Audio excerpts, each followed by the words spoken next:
So today we're going to change the chainsaw chain on my saw. It's a Poulin Pro 20-inch bar. We're going to use an Oregon D70 chain. Pretty simple process. Some people may not be aware of how to do this, so we're just going to take you along for the ride as we do it. That's the hardest part, is getting this untangled. Now there's a front and a rear, or forward and backwards. When you put this on there, you see how the actual cutters are these parts here. These are not the cutters. This is just like a blocker and or piece that keeps it from cutting too much too fast, so don't stall out your chainsaw. I forget the name they're actually called now, but these are the cutters. This side is blunt, doesn't cut. This side here is the actual cutting surface. So when we put on the new one, we need to make sure it's facing the same way. And you'll notice if you put it on backwards, you'll be able to tell right away that it's not the same. You can see they're backwards. So just to let you know, I've seen people do it. It's easy to do. All right. What we're going to do is just clean off the surface. These two bolts here on this particular model, and most chainsaws, you have to remove these bolts. You can use a socket, or you can use the wrench that comes with pretty much every chainsaw. This is what I'm going to do. Lefty loosey, righty tighty.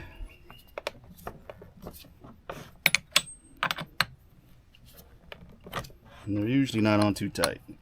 You don't want them on too tight. Good snug, and that's it. Otherwise you can crack this case and cause you problems in the future.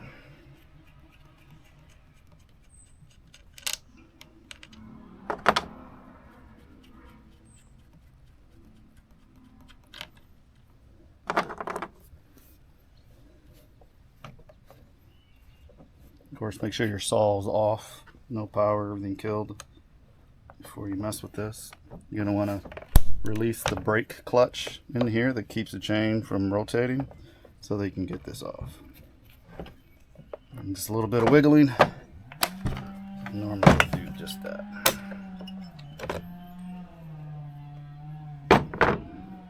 That's normal.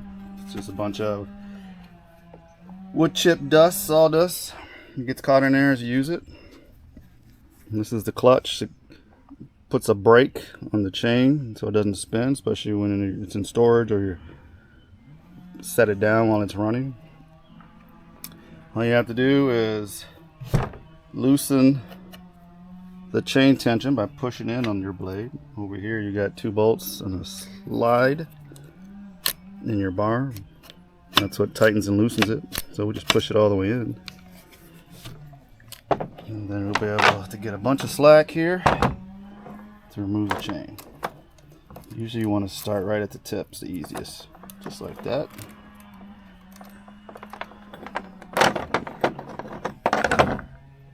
And with all the slack, you can remove the whole bar. Assembly. Taking the chain off the bar. There's our bar. 20-incher. Nothing special, but it's good for most projects. These are your bearings guides here for the chain wheel and the nose of this bar. You want to check it, keep it clear, make sure it moves. These bearings can go bad, and if they get hard to turn, this is very smooth here is what you want.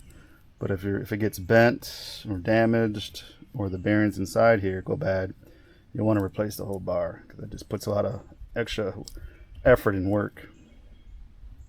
Don't need to replace that. This chain, I've sharpened it about 4 times already, which for me is about the limit that I want to use a chain.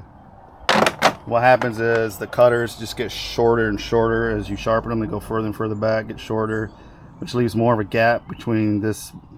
I call it a blocker, but it keeps you from cutting too much. That distance gets too great, and the wood can get down in there deeper, causing problems. It'll cut it. Your chainsaw will cut erratically, too deep, stall out, and it becomes unsafe. So you're better off swapping it out after a while. So there's our old chain. A bit stretched out probably relative to the new one. Like I said, my chain's not that old. It's probably only got about 3 hours of use on it, but it's enough for me to swap it out because we cut a lot of trees on my property. We got 10 acres almost. I'm sorry, 6 acres. And we live in the country, close to several lakes, and we had a lot of wind. Last night we had another windstorm come through and decapitated half of a tree, huge tree limb. All right, so what I like to do, going on back to this chain replacement, is you don't have to clean off this real good. I just like to do it because then everything goes back on smoother and flat and flush, like from the factory. And anytime you can get anything clean, typically it runs better. I encourage you to take a few minutes and just clean out everything that you see here, at least the bulk of it.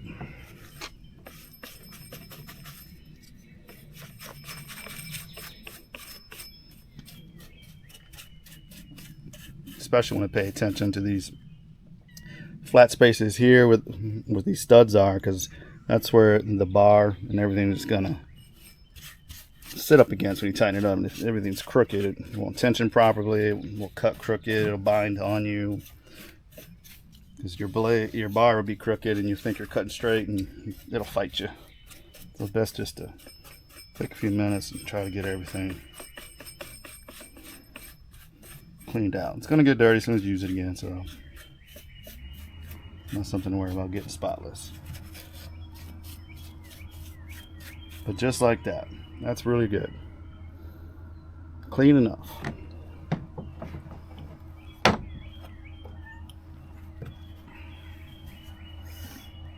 Same thing with the bar. We want to make sure that there's no debris stuck in the wheels, in this sprocket here, and that it moves freely. And then we want to make sure this is clear of debris so that it'll sit flat against the chainsaw and the clutch mechanism and the tension mechanism.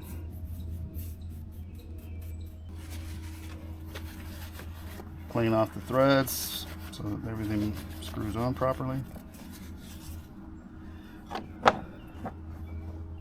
So there's an up and a down on your bar. Usually you'll have writing. This bar isn't too old, so you can see it. Obviously you want it to be upright. If it's upside down, then it's backwards. And the reason that matters for most chainsaws is that they don't have the holes on the bar for the tensioning, top and bottom, or for the studs. This one happens to have both, so you can't put it upside down. You can use it either way, but most of the chainsaw models you have to be cognizant of that being upside down or not, because it won't have the hole here to tension. And this is where you tighten the chain on the bar so it cuts properly. If you can't see anything on here, like some of the older saws, you won't see anything but metal, just look for the hole. Usually most bars are like this. They have one hole on the bottom and nothing on top. This one you can go either way. Something to watch out for. So just slide it onto the studs here, move it back a bit, and you grab your new chain, making sure that it's facing forward, the cutters.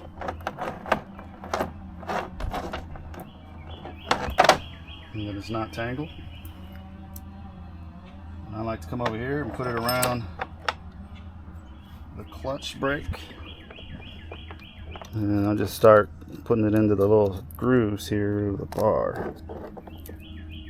I find if you start at the top, it's a bit easier. You can there's no real right way or wrong way to do this particular part. And then we've got all this slack to get out. Once we got the top in, you can pull on the bar just like that and get a lot of the slack out. And you want to make sure you're on the gear cogs back here. There's sprockets back here behind this clutch brake, and so if you can spin the clutch brake and it catches the chain and spins it, you're mating properly the sprocket in the chain groove. So that's good. So now clean this guy off real quick. Again, doesn't have to be perfect. but you want the mating flat surfaces to be clean of debris so that they can seat properly. This takes a couple minutes of effort, pays off big dividends while you're cutting without having headaches with your chainsaw binding up, not acting right.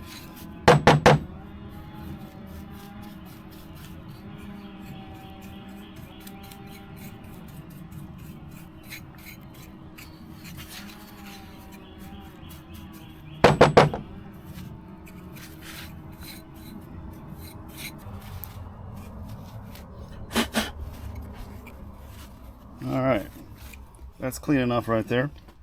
So you might be wondering what this is. This here is the actual chain tensioner mechanism. Very simple. It's basically a stud mounted on a sliding stud. And on the front side here is a flathead screw. And what it's designed to do is you take a flathead screwdriver and you can turn this left to the right, and that'll put tension on your chain to tighten it or loosen it as you move it. So what I'll do is I'll move it to give you an idea of how this is going to work. And turn it to the right. You can see the stud moving to your left, probably my right. And what that'll do is push out the bar to put more tension on your chain and make it tighter. So when you go to put on a new chain, you're going to want to loosen this quite a bit. Usually the new chain is shorter than the used one.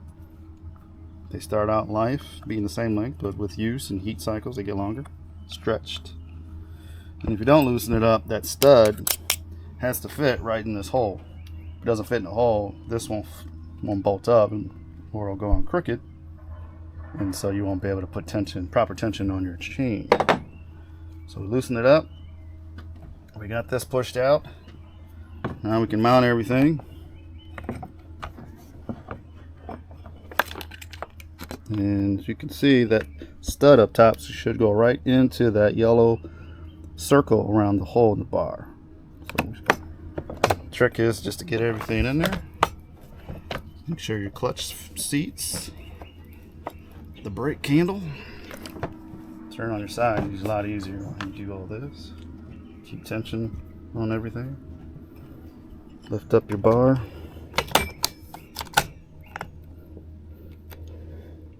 And sometimes your chain will fall out, and that's okay right now until you start putting a little bit of tension on everything. Keep pressure down on it so that you can see the studs poking out of there. And then put your stud bolts in. Not tight yet though. All you're doing is just putting it on there so the cover and the bar don't want to move around on you. So just barely finger tight. And I'll flip it back over. And now I'll pull the bar out just a little bit. Make sure we're in there still, and we are. Now you'll want to start putting tension on the bar chain by screwing this or turning it to the right. Turn it to the right, it gets tighter. Turn to the left, it gets looser. So that's what you will do. We'll start tightening it up. You'll see the chain slack on the bar start to be taken up. See that? So once it makes contact, I'll stop, because you can make it too tight, and that'll be a problem too. Right now, I'm just making sure everything's in good shape. So the way you test it is you pull up on the top. That's too much tension. I'm sorry, that is not enough tension. It's too loose. Ideally, you want to be able to pull up on it with a little bit of force, and it's just barely in the grooves there. Too much is dangerous. If it doesn't move at all, that's too tight. That's no good for your bar or your chainsaw. It's going to have to work too hard. You're going to wear everything out prematurely. So we're going to tighten her up. About a quarter turn. Test it again. So that's much better. Not nearly as much slack. but still too high. I want it to be right about there for me. So we'll give it another quarter turn. Check it again. Oh yeah, that's getting there. If I didn't say so before, you want to kind of do this, pull it up right in the middle of your bar. So that's almost there. I'll probably just do a slight turn on it.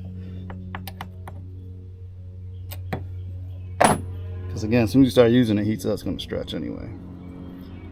So that's about what I like it at, right about there. You can see the teeth are still in the groove, and that gives it a little bit of slack if you get a bind, or it keeps too much pressure from being on the end here of your bearings and on your clutch. It'll make it run smoother. So once you do that, I like to make sure that it's moving. Be careful here, you might want to use gloves because these are sharp. And you see we're moving pretty good. Nothing's lubed up, so it's not as good as it would be if it had been lubed, but that's pretty good.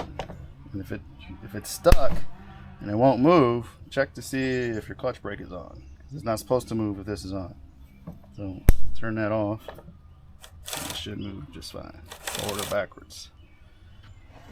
That's it. So now we're in a good spot for tension. We'll tighten these up so that the tensioner doesn't move and the bar doesn't move. And again, they don't need to be super tight. You want just snug, not too tight. Just about there. I don't have a torque wrench, but you guys and girls that know how to work on things, you know what tight is and too loose is. Somewhere in between that. If you hear a cracking sound, you went too far. And so I double check and make sure nothing moved. And so that's perfect. And that's it. That's how you replace your chain on most chainsaws. Again, this is a Poulin Pro 20-inch bar. Nothing special. Most of us out there will have something like this. Some might be shorter bar, some might be much bigger, but essentially this is how you change your chainsaw chain. Hope this helps. Talk to you soon.